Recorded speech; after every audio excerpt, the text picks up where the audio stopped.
बिस्मिल्लाहिर्रहमानिर्रहीम अस्सलाम वालेकुम। Welcome to easy cooking with Naureen. आज मैं आपके साथ सॉफ्ट एंड जूसी रेशमी सीख कबाब बनाने की एक ऐसी धमाकेदार और नेक्स्ट लेवल की रेसिपी को शेयर करूंगी जिसे आज से पहले आपने इस तरीके से अपने घर में कभी भी नहीं बनाया होगा। सारे पुराने तरीके छोड़ दीजिए, एक बार इस तरीके से सीख कबाब को बनाकर तो देखिए, आप भी इसके जायके के और इस रेसिपी के फ़ैन हो जाएंगे। सबसे पहले तो चेक करें ये कितने सॉफ्ट और जूसी बनकर तैयार हुए हैं। अक्सर लोगों को ये शिकायत होती है कि जब भी वो सीख कबाब बनाते हैं और स्पेशली रेशमी सीख कबाब वो जब बनाते हैं तो वो उनका जो कीमा है वो सीखों के ऊपर सही तरीके से ठहरता नहीं है, या फिर गिर जाता है, या फिर वो अच्छे तरीके से सॉफ्ट और जूसी नहीं बनते। तो इन सब बातों का सलूशन आपको इसी रेसिपी में दूंगी, इसीलिए रेसिपी को आपने पूरा फॉलो करना है। ये चेक करें कितने सॉफ्ट और ये जूसी बनकर तैयार हुए हैं। इसमें कबाब को एक ख़ास तरीके से बनाकर तैयार किया जाता है, वो भी बहुत ज़्यादा सिंपल मसालों के साथ। बहुत ही कमाल की रेसिपी है, घर के मसालों से, सिंपल मसालों से, बग़ैर ओवन के, बग़ैर एयर फ्राई के हमने इसको बनाकर तैयार किया है। रेसिपी आपको ज़रूर पसंद आएगी, बस आपने इसको लाइक और शेयर करते जाना है।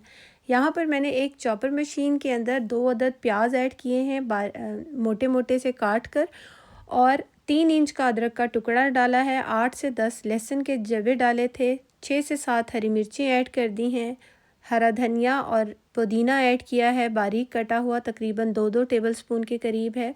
1 टीस्पून मैंने नमक डाला है, 1 टीस्पून कुटी हुई काली मिर्च डाली है, 1 टीस्पून पिसी हुई सफ़ेद मिर्च ऐड की है, 2 टीस्पून कुटा हुआ धनिया मैंने ऐड किया है, साबुत धनिया कूट कर, भून कर और कूट कर जो रखा होता है वो मैंने ऐड किया है, और 1 टीस्पून मैंने यहाँ पर ज़ीरा ऐड किया है, 1 टीस्पून जायफल और जवित्री का पाउडर ऐड किया है, हाफ़ टी स्पून मैंने यहाँ पर इलायची पाउडर ऐड किया है, और 1 टीस्पून मैंने यहाँ पर ऐड किया था गरम मसाला पाउडर।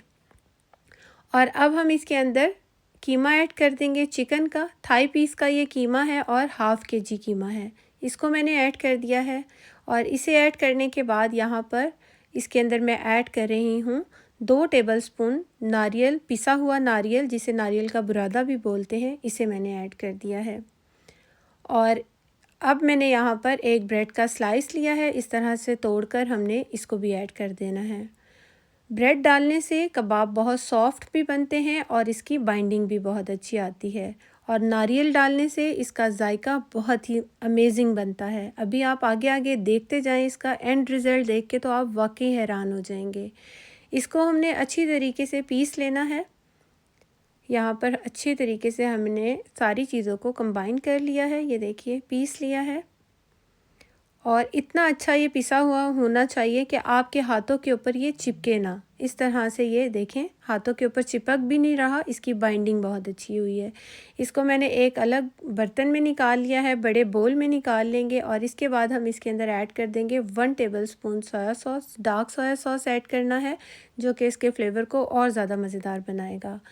1 टेबलस्पून मैंने इसके अंदर डाला है लेमन जूस, और 2 से 3 टेबलस्पून इसके अंदर कुकिंग ऑयल के मैंने ऐड किए हैं। और अब मैं यहाँ पर इसके अंदर इसको सॉफ्ट और जूसी बनाने के लिए मैंने इसके अंदर डाला है बेकिंग सोडा, और बेकिंग सोडा 1/4 टीस्पून के करीब ही डाला है। इसको भी आपने ज़्यादा नहीं डालना, ज़्यादा डालने से टेस्ट में भी फ़र्क आता है और इसकी जो बाइंडिंग है वो भी खुल जाती है, तो आपने इसका भी ख्याल रखना है। इन सब चीज़ों को डालने के बाद एक बार हम कीमे के अंदर अच्छे तरीके से सारी चीज़ों को मिक्स करेंगे। जब ये सब चीज़ें अच्छी तरह से मिक्स हो जाएंगी तो हम इसके अंदर ऐड कर देंगे फ्रेश क्रीम। 3 टेबलस्पून मैंने फ़्रेश क्रीम ली है और इसको ऐड करेंगे। क्रीम भी आपने इतनी ज़्यादा नहीं डालनी है। अगर आपके पास थिक क्रीम हो या फ्रेश क्रीम इस तरह की हो, आपने तब भी इसको 2 से 3 टेबलस्पून से ज़्यादा नहीं डालना। अच्छी तरह से मिक्स करेंगे और इसे ढक कर तकरीबन 1 से 2 घंटे के लिए मैरिनेशन के लिए रख देंगे, जिससे इसका फ्लेवर बहुत अच्छा बनता है। ज़्यादा से ज़्यादा आप इसको ओवरनाइट भी रख सकते हैं, लेकिन मैंने यहाँ पर इसको सिर्फ 2 घंटे के लिए ही फ्रिज में रखा था। और इसकी बेहतरीन सी अब भी मैरिनेशन बहुत ज़बरदस्त हुई है और ख़ुशबू भी बहुत कमाल की आ रही है। अब हम एक अलग बोल में पानी ले लेंगे, और यहाँ पर मैंने ये सीखें ली हैं, सीख कबाब वाली, और अगर आपके पास ये सीखे मौजूद हों तो आप इसका भी इस्तेमाल कर सकते हैं। मेरे पास ये सीखे मौजूद हैं लेकिन मैं इसको यूज़ नहीं करूँगी। मैंने जो ये होममेड सीखे बना कर रखी हुई हैं, मैं इन्हीं का इस्तेमाल करूँगी। ये इसकी रेसिपी, इसको बनाने की, इन सीखों को बनाने की रेसिपी मैंने अपने चैनल पर बहुत बार अपलोड की है, तो आप वहाँ से चेक कर सकते हैं।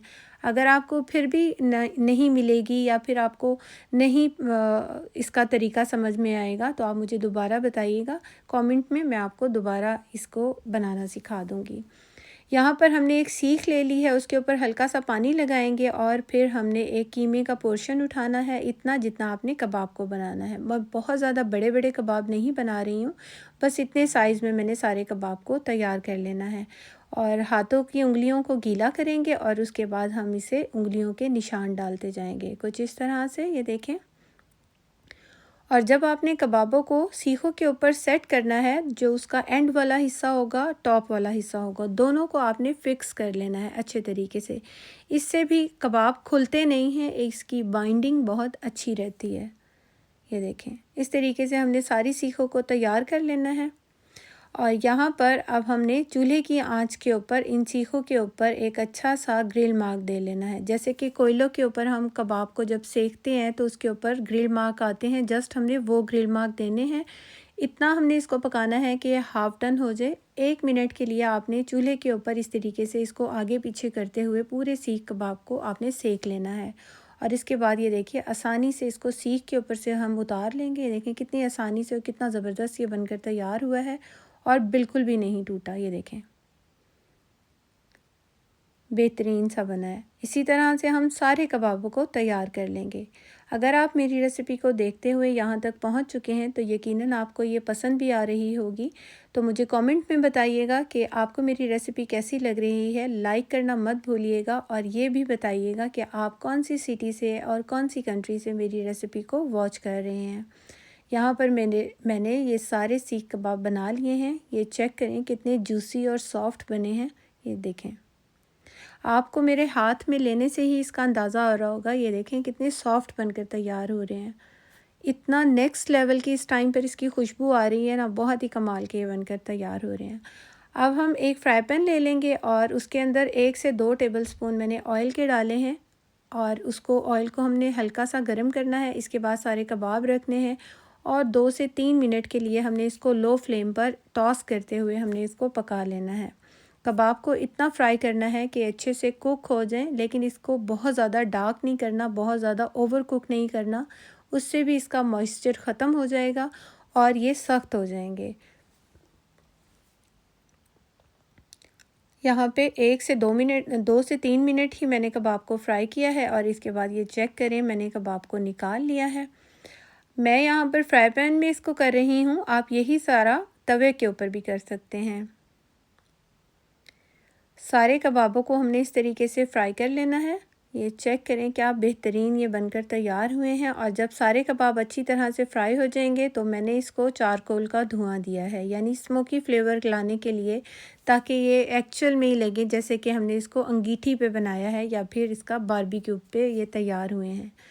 और यहाँ पर ये बारबेक्यू फ्लेवर मैंने इसको दे दिया है तकरीबन 10 मिनट का। और 10 मिनट के बाद ढक्कन उठाया था, जो पूरे घर में इसकी महक थी और खुशबू थी रेस्टोरेंट से कई गुना बेहतर। आप अपने टेस्ट के अकॉर्डिंग सिंपल मसालों के साथ सॉफ्ट एंड जूसी आप कबाब बनाकर तैयार कर सकते हैं। इसमें कीमे का एक एक्चुअल फ्लेवर होता है ना, मज़ेदार सा जो फ्लेवर होता है कि आपको पता चले आप कबाब खा रहे हैं, तो वो फ्लेवर सेम आपको मिलेगा।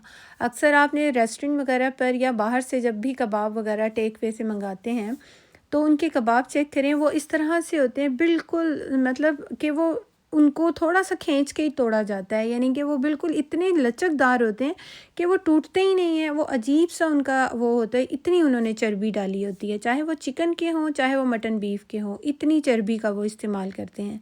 तो क्यों ना आप अपने घर में इतने आसान तरीके से इसको सॉफ्ट और जूसी बनाकर इसको आप स्टोर भी कर सकते हैं और जब दिल चाहे आप इसको इस तरीके से फ्राई पैन में या फिर तवे के ऊपर सेक कर फ्राई करके इस्तेमाल कर सकते हैं। बच्चों को लंच बॉक्स में दे सकते हैं, रमज़ान के लिए तैयार कर सकते हैं और बहुत सी ऐसी पार्टीज़ होती हैं हमारे घरों के अंदर, उनके लिए भी आप इसको स्टार्टर के तौर पर तैयार कर सकते हैं। कमाल की रेसिपी है, रेसिपी को आपने बिल्कुल भी नहीं मिस करना।